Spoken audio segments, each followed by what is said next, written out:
부탁드립니다.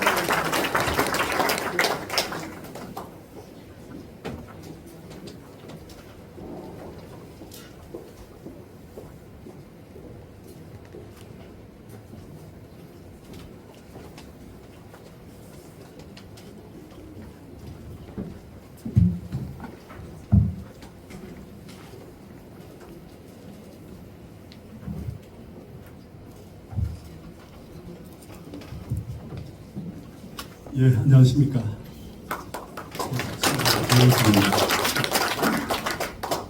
매년 102만 시민이 사는 화성이 경기도 특례시가 된다는 얘기를 들었습니다. 축하드리면서요. 경기도 그 특례시 중에 하나로서 화성시가 안쪽 향성읍에 새롭게 분구가 되면서 만세구구로 하느냐, 당선구로 하느냐 현수막이 그린 것을 봤습니다. 제 생각에는 화성이 정조대왕이 안양을 천도에서 수도로 만들려고 했던 그런 의미가 있는 지명을 쓰고 있고, 또 오늘 우리 학술회를 하는 원효성사 오도처 이런 의미를 고려하시면 오히려 이미 화성은 정조대왕의 의지가 깊게 담겨 있는 곳이니까 오히려 원효구로 하는 것이 좋지 않겠는가, 그런 생각을 합니다. 제가 서울의 용산구 마포구 옆에 사는데 용산에는 원효로가 있습니다.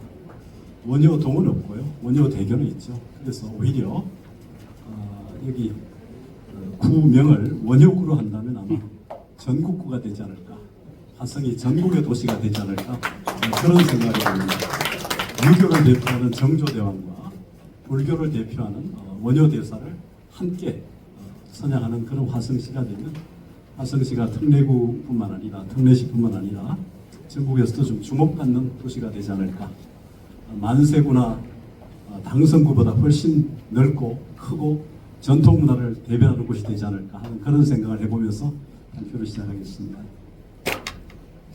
여러 차례 학술회를 해와서 원효대사 오도처는 화성 당성 인근의 무덤이다 하는 것은 다 잘 알려졌을 겁니다. 제가 요청받은 부분도 역사적 의미와 문화적 가치라는 측면에서 이 확정됐다고 할 수 있는 원효대사 오도처와 화성 당성 중심으로 살펴보도록 하겠습니다. 이제 우리가 그 화성, 이 당성 이쪽을 보면 되게 고려백제 신라의 전략적 요충지, 지리적 입지 때문에 그런 부분에 많이 주목해 왔는데, 어떤 의미에서 제가 원효 얘기를 하면서 하겠지만요, 원효 대사 하면 역시 이제 한국의 철학과 사상의 최고봉이고요, 동아시아 사상가의 최고봉이고 세계 철학사의 최고봉입니다.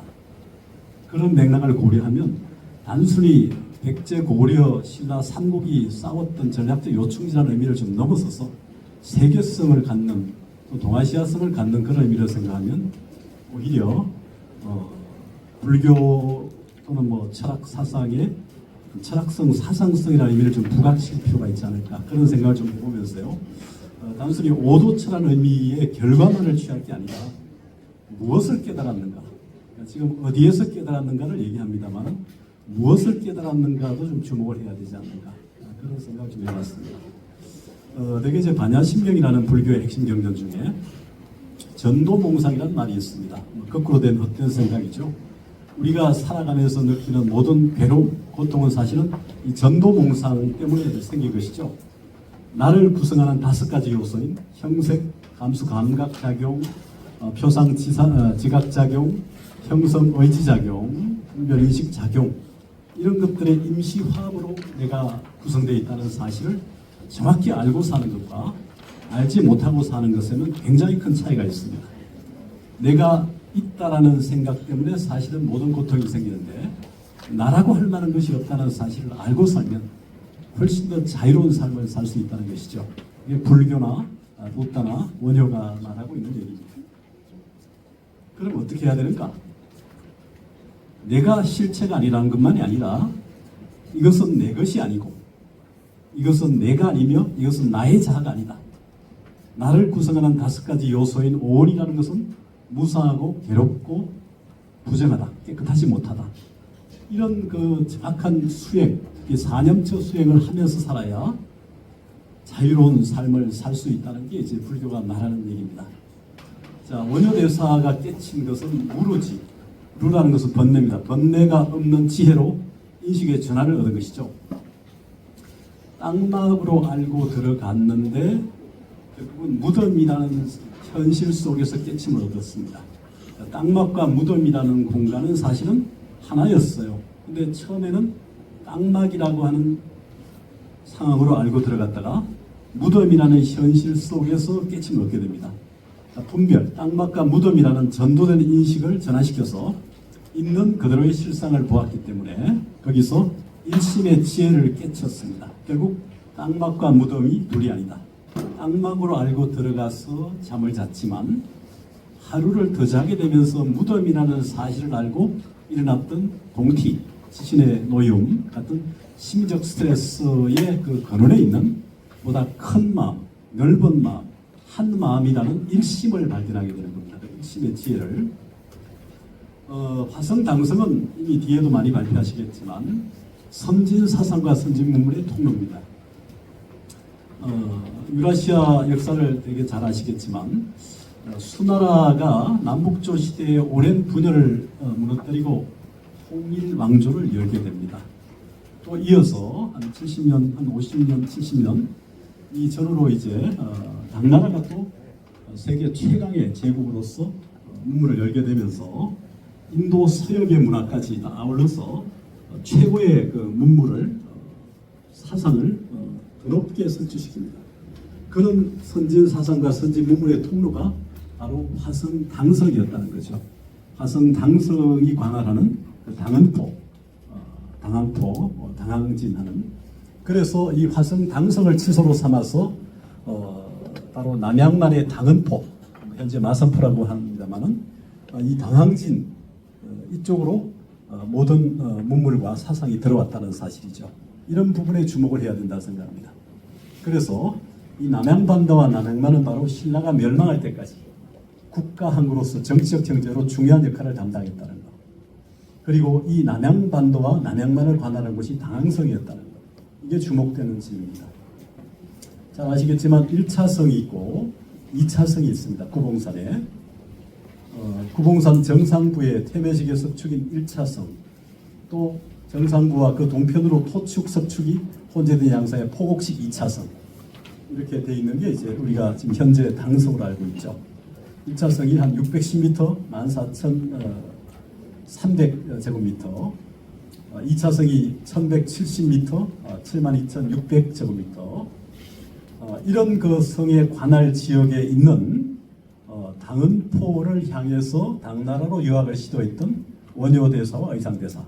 1차 유학은 650년에 아마 중령을 거쳐서 요동반도를 넘어서 요서 지역의 경계에서 아마 간첩의 첩자로 오인받아서 감옥에 갇혔기 때문에 누숨 수십일 동안 갇혔다가 풀려난 이후에 다시 11년 뒤에 이제 백제가 나당연합군에 무너진 이후에 661년 2차 유학을 시도했어 때 바로 여기로 오게 되는 겁니다. 여기서 일찍이 의상대사와 함께 당나라에 들어가려고 했다는 거죠.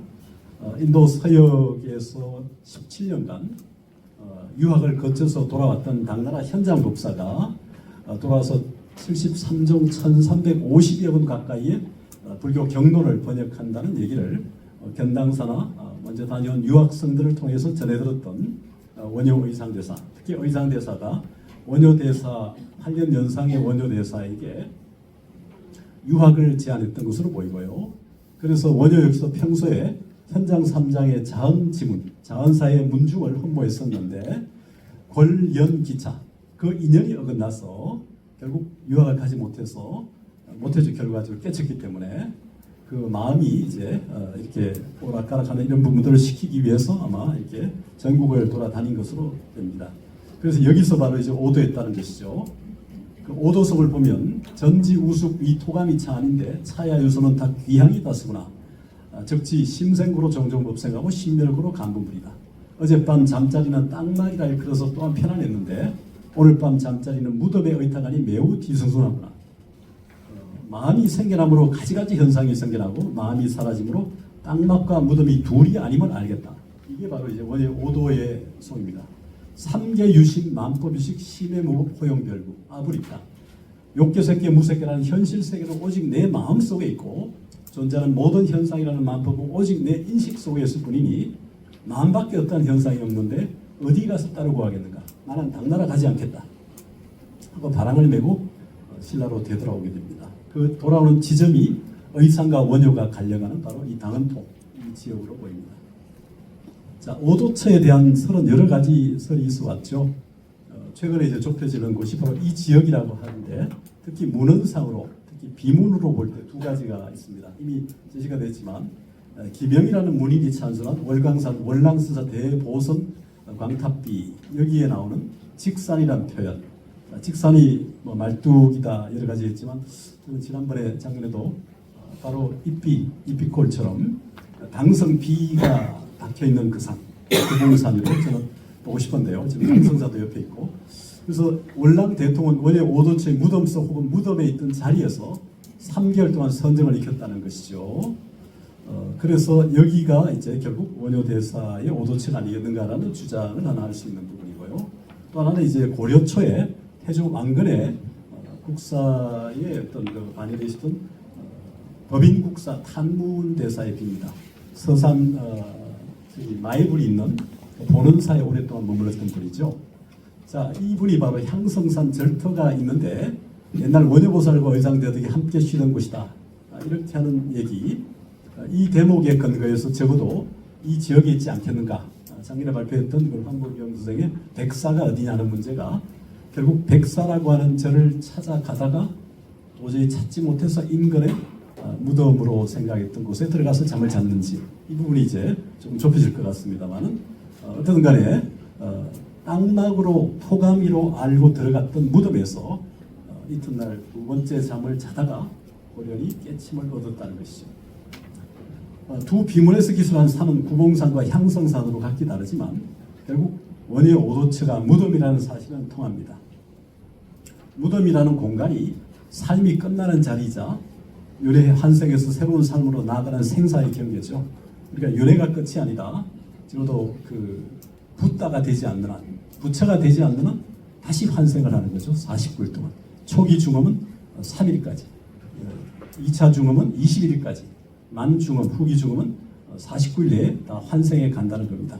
극악 무도한 존재는 결국 바로 지옥으로 가더라도 극성한 존재는 부처가 되는 것이죠. 이 두 존재를 제외하고는 누구나 다 환생한다는 것이 이제 불교의 윤회설이죠.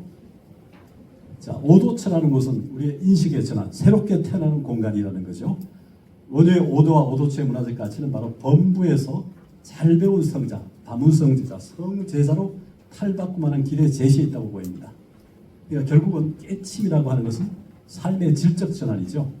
무덤 속에서 어젯밤의 땅막과 오늘 밤의 무덤이 둘이 아님을 깨달았다는 것. 그러니까 어제 이전의 삶하고 오늘 이후의 삶이 완전히 질적으로 다른 겁니다. 그래서 해맑고 깨끗한 마음과 때묻고 더러운 마음으로 갈라지기 이전에 우주적 마음인 일심, 그리고 본래 마음인 일심지원, 제8 아리아식, 제9 아마라식 하는 그 마음을 깨친 것이죠. 원효의 탄생 유적지는 전국에 많이 있습니다만은 특히 이제 관련 유적지는 많습니다만 탄생 유적지는 크게 두 곳으로 조금 좁혀지고 있습니다. 제석사라고 하는 곳이 자인면에 있는데 최근에 거기를 원효 성사의 탄생지로 만들어 가고 있습니다. 그러니까 전각에도 부처님의 팔상선거에 준해서 원효 대사의 일생을 8가지 그림으로 그려서 벽화로 마련해 두고 매년 달해제를 지내고 합니다. 그러나 사실 그 절은 아니고 그 인근 어느 쪽으로 보입니다만은 인근 어느 곳에 확정할 수 없기 때문에 인근에 있는 절터 제석사에서 그것을 대신해서 하고 있기 때문에 제석사가 원효의 탄생 사찰, 탄생지에 세운 사찰로 만들어져 가고 있는 것이죠. 또 하나는 역시 자인면에 있는 사리골 사라진데, 자, 원효 대사가 태어날 때 원래 어머니가 산길을 이렇게 해서 친정으로 가다가 밤나무 밑에, 사라수 밑에서 결국은 태어나게 됩니다. 나중에 출가 이후에 그곳에 사라사라는 절을 짓고 자기가 살았던 생가를 초계사라는 절을 짓습니다. 고성들이 자신이 태어난 곳이나 살던 생가를 절로 만든 경우는 굉장히 많습니다. 그 다음에 이제 원효대사 활동 유적지는 월정교지, 최근에 복원된 요섭공주와 인연을 맺기 위해서 물에 빠졌다는 문천교 그 자리 인근에 있죠. 또 분황사는 평소 만년에 그의 저술 집필성지가 될 수 있는 곳이고, 아들 원효가 결국 원효사 입적 이후에 다비에서 가루와 소상을 만들어서 아침 저녁 신성혼정 이부자리를 깔아드리고 문화를 들었던 어느 날 이렇게 뒤를 돌아봤다는 회고상이 있는 분황사, 고선사지, 지금 덕동댐에 물에 갇혔지만 원효의 이전 점난기의 생애를 기대면서 고선사의 서당화상 비가 세워져 있는데 지금 파편밖에 남아 있지 않죠. 자, 오사, 포항의 오사입니다. 해공대사와 법거래를 했던 곳. 첩탄암, 중국의 여러 성녀들을 구제했다는 그 첩탄암. 그 다음에 천성벌, 천성사 화암벌, 홍련암, 낙산사, 남해 보리암, 삼막사, 원효방, 개주암, 설악산, 부안의 원효방, 설악산의 금강굴, 울진군의 성류굴, 청양, 동화의 청양사, 함안군의 원효암 의상대, 창녕의 관룡사, 남산 일대, 경주 남산으로 봐야 될 것 같은데요. 그 혈사가 지금 골굴사로 볼 수 있을지 모르겠습니다만은 경주에. 그 다음에 검정구의 원효암, 금산의 태고사, 경산의 원효암, 이런 유적지들은 이제 동대 문화 콘텐츠 연구소에서 이렇게 조사한 적이 있긴 합니다. 그다음에 관련 대표 사찰은 원효사, 자제암, 미타암, 원효사, 장안사, 내원사, 원적사, 전국에 걸친 광주, 동두천, 양산 등등 문경 등등으로 걸쳐 있습니다. 자, 이러한 곳에서 원효가 깨친 내용이 뭘까 하는 부분을 조금 철학적으로 좀 살펴봤습니다. 비유하자면 우리가 절에 들어갈 때 일주문이 있죠. 일주문 다음에 사천왕문이 있습니다. 그 다음에 불임문 또는 해탈문이 있고, 그 다음에 대웅보전, 대웅전이 있죠.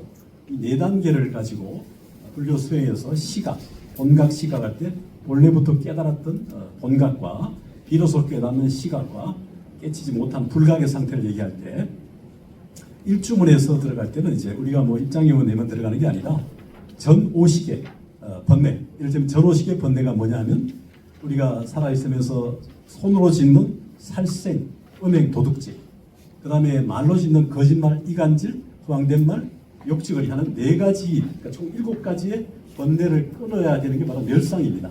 멸상. 그래서 멸상 7가지를 끊어야 일주문을 통과할 수 있는 거예요. 전오식의 번뇌가 7가지입니다. 그 다음에 사천왕문을 통과하기 위해서는 바로 6가지 번뇌를 끊어야 되는데, 그게 뭐냐면 탐진치, 탐욕, 성냄, 어리석음, 그 다음에 교만함, 의심, 악견 같은 것을 6가지를 끊어야 바로 사천왕문을 통과할 수 있습니다. 그래야 이제 되고, 그 다음에 그때는 이제 아직 불각의 상태에서 깨달은 비스무리한 어떤 그런 유사한 모습의 깨침이 서서히 이제 일어나는 거죠. 내 안에 내면에 있는 빛으로. 그 다음에 추상은 바로 4가지입니다. 4가지는 악취악연 아마나예요. 제7 말라식에 있는 자아의식, 번뇌들이 일어나는데, 이때쯤 되면 이제 지금까지 해왔던 그 관성에 따라서 그 자기의 분상을 따라가기만 하면 깨달음의 빛이 솟아나는 것이죠. 그 다음에 이제 뭐냐면 바로 제5식의 번뇌를 끊고 제6식의 번뇌를 끊어서 이제 제7식의 번뇌를 끊으면 불임문 해탈문에서 주상의 번뇌를 끊고 제8식으로 가는, 법당으로 가는 자리에서 이제 생사는 바로 미세한 번뇌, 즉 우리 심청 마음에 있는 아래아식의 업식, 전식, 현식이라는 3세상 미세한 번뇌를 끊고, 번뇌는 끊고 신해행정이라는 수행 중에 신성취발심, 해행발심, 그 다음에 정발심이라는 것을 일으켜서 구경각, 궁극의 깨침을 얻게 되는, 결국은 이 깨침의 문화를 통해서 삶을 성찰하는 계기를 원효대사가 만들어줬다. 이 부분에 좀 주목을 해야 된다는 생각을 합니다. 그래서 일주문에서 천왕문을 거쳐서 불임문 해탈문을 거쳐서 대웅보전으로 가려면 신해행정, 신성취발심, 아까 번뇌 7가지를 끊고 또 6가지를 끊고 하는 과정이 있죠. 7가지를 끊고 믿음을 일으키고, 6가지를 끊고 이해의 마음을 일으키고, 그 다음에 동시에 4가지를 끊고 수행의 마음을 일으켜서 마지막에 세 가지를 끊고 온몸으로 체정하는 그런 단계로 가는 것이 수행의 계위입니다. 부다의 깨침과 원효의 깨침은 바로 불교 사상사에서 새로운 깨침 문화의 기반을 형성했습니다. 우리 삶도 해탈과 열반 문화 속에서 전환되고 이어져야 한다고 생각합니다. 화성에서 이루어진 원효의 오도처와 이를 기념하고 성행하기 위해서는 원효의 오도비가 세워져야 된다고 생각하는데요. 그 오도비는 원효의 행장이 적히고 원효의 오도성이 적혀야 되지 않을까 하는 생각이 듭니다. 화성 인근에 만약에 공간이 주어진다면 그런 구체적인 어떤 오도비가 하나 세야 되지 않을까 하는 생각이 들고요. 화성 당성과의 긴밀한 관계 속에서 아마 이루어져야 되지 않을까 그런 생각을 합니다. 그래서 결국은 화성 당성과 원효 성사 오도처가 함께하는 공간이라면 물론 화성 당성에도 문화적 콘텐츠가 만들어져야 되는 것은 분명한데 제가 냈지만 뒤에 발표하시니까 문화사업의 필요성과 활성화 방안은 결국 원효의 그 오도의 정신과 의미가 어디 있는가 이걸 좀 정확하게 부각할 필요가 있지 않을까.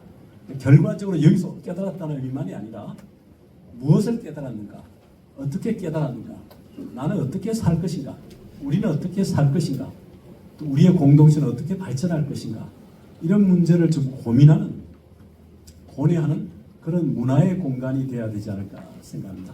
지방자치제가 되는 시대에 결국은 문화 콘텐츠나 문화의 활성화도 결국 그런 쪽으로 겨냥되어 있어야 정신을 초심을 잃지 않는 게 아닌가.